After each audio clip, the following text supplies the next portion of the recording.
Bonjour, bonjour à tous et à toutes. Pour diverses raisons, j'ai capté dans ma méditation matinale une angoisse collective assez grande. Bon, pour des raisons d'actualité, mais bon, ça peut être aussi pour des raisons individuelles et symboliques et plein de choses. Et donc, les guides m'ont inspiré de proposer une méditation bientôt là pour le jour du printemps, une méditation que je ferai peut-être en direct pour la santé de tous et de chacun. Et je leur ai demandé que dans le tirage d'aujourd'hui, il y ait un encouragement particulier voilà, pour nous aider à sortir de l'anxiété et nous placer vraiment dans la confiance, dans l'amour, dans la joie, voilà, puisque c'est ce qui fait monter les vibrations.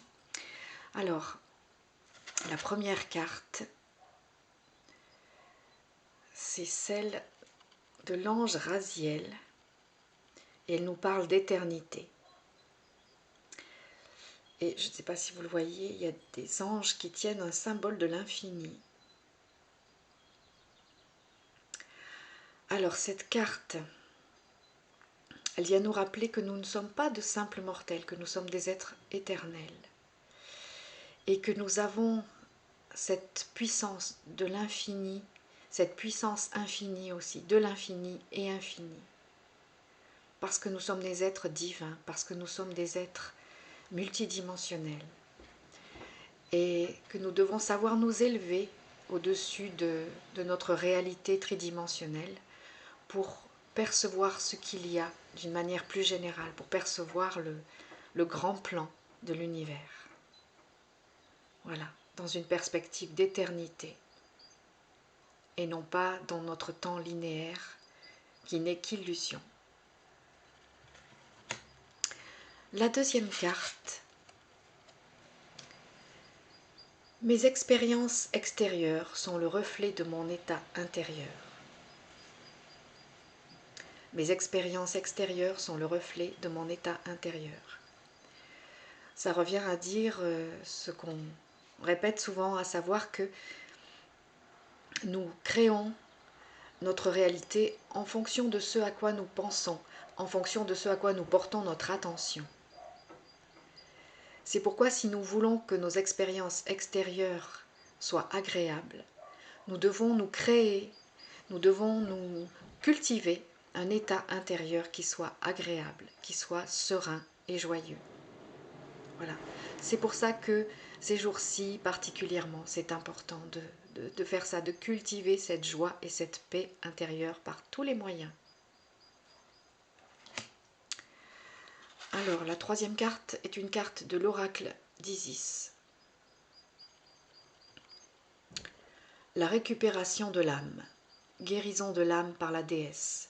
C'est une carte qui est déjà sortie aussi il y a quelques jours. Donc la récupération de l'âme, guérison de l'âme par la déesse. Souvenons-nous donc que nous devons nous reconnecter à notre âme, à notre soi divin. Et que nous devons demander l'aide de la Mère divine, du Père divin, du Dieu Père Mère pour cette guérison de l'âme et pour nous reconnecter à notre moi divin, à notre soi divin. On n'est pas obligé de se sentir isolé face à ce qui se passe. Prenons conscience que nous avons le divin en nous et que nous avons l'appui du divin et l'appui de l'univers et l'appui de la déesse. Que ce soit Isis ou Marie, ou quelle que soit la représentation sous laquelle apparaît la Mère divine, voilà, nous pouvons aussi lui demander de nous réconforter, de nous renforcer en ces moments. Alors, une carte de l'instantané aussi. Diffuser l'exotisme.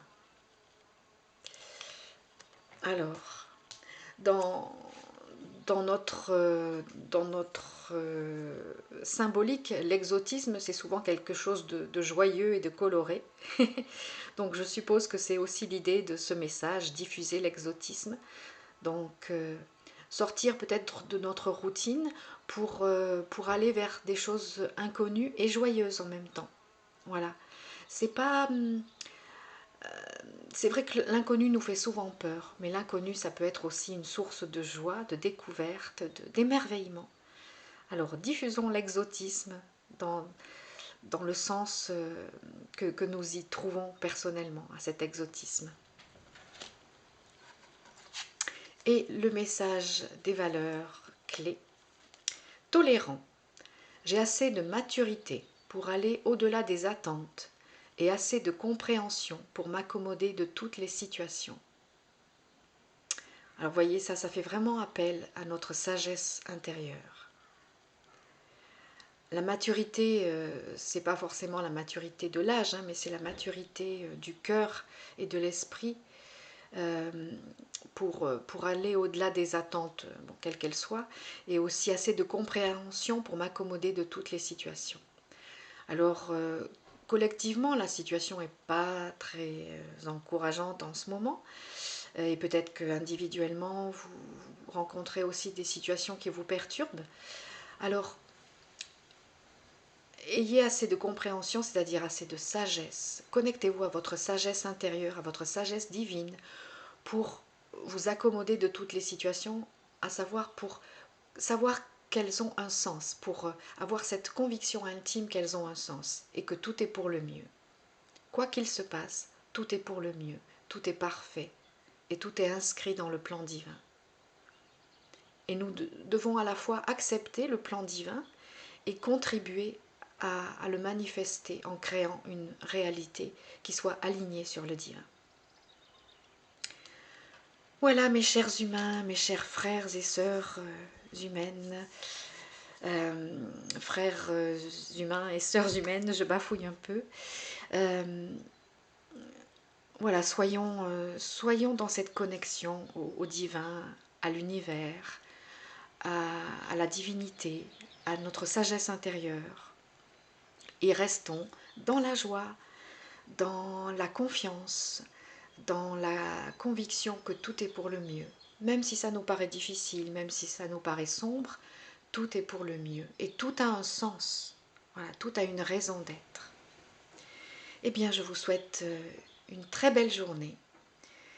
Et voilà, une journée dans la sérénité, dans la joie, dans la connexion à votre sagesse intérieure et à votre soi divin. À tout bientôt pour la suite de nos aventures communes.